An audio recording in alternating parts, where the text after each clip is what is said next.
Жатақханадағы ауыр түн. Жаздың 2 айында колледж бітіріп Астана қаласына оқуға тапсырдым. Бұйыртып ол оқуға да түстім. Оқу уақыты жақындап қалған кезде тамыздың 25-нен кейін Астанаға барып жатақханадан орын алу керек деген хаттар келіп жатты. Сабақ басталғанша орын алу керек деп оқуға да кеттім.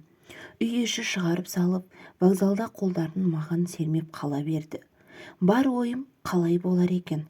Жаңа таныс, жаңа қала, жаңа оқу орын деп ішімнен құмырсқа жүріп өткендей қобалжып отырдым. Әне-міне дегенше Астанаға да келіп, орын алып, 3 бала бір комнатаға жатыппыз. Барлығы өзімнің болашақ группаластарым. Жаңағы екеуімен танысып, қай қаладан екенін сұрастырып жаттық. Сөйтіп сабақта басталды. Үшеуміз комнатада бірге тұрғасын өте жақсы араластық. Солай уақыт өтіп жатты. Ешкім ештеңе байқамады. Мен де артық ештеңе байқамадым. Тура бас жағымда жататын Ғабиттің кішкене түнде сөйлейтіні бар еді.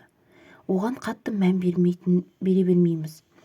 Өзіне айтып, әзілдеп неше түрліні айтамыз. Қызықты студенттік өмірмен қалай қыстық демалысқа жеткенімізді білмей қалыппыз. Ғабит өзін оқу басталғаннан бері жақсы оқитынын барлық мұғалімдерге көрсетіп, дәлелдеп тастаған еді.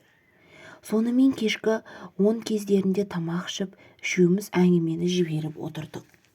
Нұртілеу Ғабитке: "Сенде бәрі 5 қой, саған бағаларды автомат қояды", деді. Ғабит: "Я, білем. Мен билетті де ертерек алып тастадым. Бұйырса бір күннен кейін жолға шығам. Ал сендер емтихан тапсырасыңдар", деп күліп жаттық. Сонымен Ғабиттің кететін күні де келіп, бізбен қоштасып жолға шығып кетті. Емтихандар тапсырып, сессия жауып жүре бердік. Бар ойым тезірек үйге қайту болып жүр. Ең соңғы емтиханды тапсырып, кешкісін ертеңгі жолға дайындалып жаттық Нұртілеу екеумізде. Кешкі шайды ішіп болғасын ұйықтауға кірістік. Шаршағаннан ба білмеймін, бірден көзім ілініп кетіпті. Түнде комнатаның ішінде дүбірден ояндым.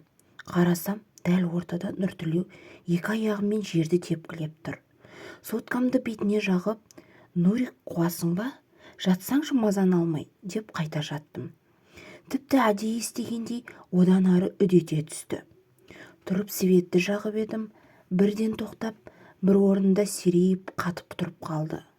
Жанына барып едім, көзі жұмулы, өзі негізі ашки тағатын бала. Содан ұйқыны сұрап жүрген болар деп қайта орнына жатқызып қойдым. Өзім ұйқы қысып әрең тұрм. Қайта төсекке жата салып, бірден ұйқыға кеттім. Есікті біреу қатты тоқылдатып тұрғанына қайттан ояндым. Ол кезде сағатым 3:45 болып тұрды. Жанымда жатқан Нұртілеу жоқ. Бірден қорқыныш билей бастады. Бағанағы оқиға, енді мынау тіпті өзімді жинай алар емеспін. Даусымды жуандатып, қорықпаған сыңай танытып: "Кім?" деп сұрадым. Ар жағынан: "Мен Нұртілеу", тұрып есікті ашайын деп жатқанымда Нұртілеуді Ғабиттің төсегінде жатқанын байқадым. Ойыма мен білмейтін басқа Нұртілеу жоқ қой, біздің этажда бірақ Нұртілеу бар деп неше түрлі ойлап жаттым. Бірде есік қайта тарсылдап бастады. Қайта сұрауға жүрексіндім. Ақырын тұрып Нұртілеуді ояттым. Ол оянған сәтте ақ жым-жырт басылды. Нұртілеуге жағдайды айтып едім. Барып есікті ашып, ешкімнің жоқ екенін айтып, қайта өз орнына барып ұйықтап кетті. Менде маза жоқ, 2 көзім есікте. Тағы да біреу келетіндей болып көрінді. Қарық-сатқыр ұйқыда келер емес. Жарты сағаттан кейін Нұртілеудің орнынан тұрып, бүкірейген қалпы шкафтың бұрышына барып тіреле кеткенін көрдім. Жүрегім аузыма келіп, үстімнен суық терім бұрқ ете қалды.